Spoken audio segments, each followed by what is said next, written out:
তুমি এই আয়ুর্বেদিক চূর্ণটা খেয়ে নাও অ্যান্ড তুমি পাতলা হয়ে যাবে। তোমার কাছে এরকম টাইপের অনেক বেশি ভিডিও আসে যে তুমি এই চূর্ণ খেয়ে নাও, এই চূর্ণ খেয়ে নাও, এটা আয়ুর্বেদিক, এটা আয়ুর্বেদিক, এটা খেয়ে নাও, তুমি পাতলা হয়ে যাবে। সিরিয়াসলি তোমাকে সবাই বোকা বানাচ্ছে। তুমি মোটা আছো আর মোটা থেকে পাতলা হওয়ার জন্য তোমাকে যদি কেউ বলছে যে এটা আয়ুর্বেদিক জিনিস, এটা তোমার শরীরে কোনো হার্ম করবে না, তুমি এটা খাও, তুমি পাতলা হয়ে যাবে। বন্ধু, এইভাবে তুমি পাতলা হতে পারবে না।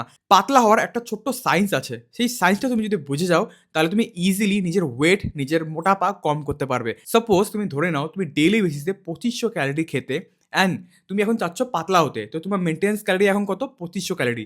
2500 ক্যালোরির থেকে তুমি যদি 200-300 ক্যালোরি কম খাওয়া শুরু করে দাও ডেইলি বেসিসে, তাহলে তোমার ওয়েট অটোমেটিক্যালি কমা শুরু হয়ে যাবে। অ্যান্ড সঙ্গে, সঙ্গে তুমি যদি একটা জিনিস, ছোট্ট জিনিস এড করে দাও, সেটা হচ্ছে তোমার ওয়ার্কআউট। তুমি যদি জিম যাও বা বাড়িতে যদি ওয়ার্কআউট করো, সেটার দ্বারা তুমি যদি ডেইলি বেসিসে 100, 200, 300 ক্যালোরি যদি আরো বার্ন করতে পারো, তাহলে তুমি অটোমেটিক্যালি বহুত তাড়াতাড়ি নিজের ফ্যাটটাকে বার্ন করতে পারবে, বহুত তাড়াতাড়ি মোটার থেকে পাতলা হতে পারবে।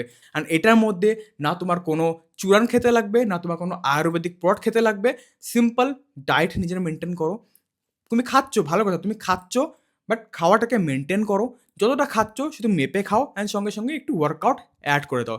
তুমি 100% রেজাল্ট পাবে। আর আমি পেয়েছি, আমার সঙ্গে, সঙ্গে আরো অনেক আমার বন্ধু আছে যারা এইভাবে রেজাল্ট পেয়েছে। ভিডিওটি তোমার যদি ইনফরমেটিভ মনে হয়ে থাকে, তাহলে তুমি এই ভিডিওটাকে নিজের মোটা বন্ধুদের অবশ্যই পাঠিয়ে দেবে।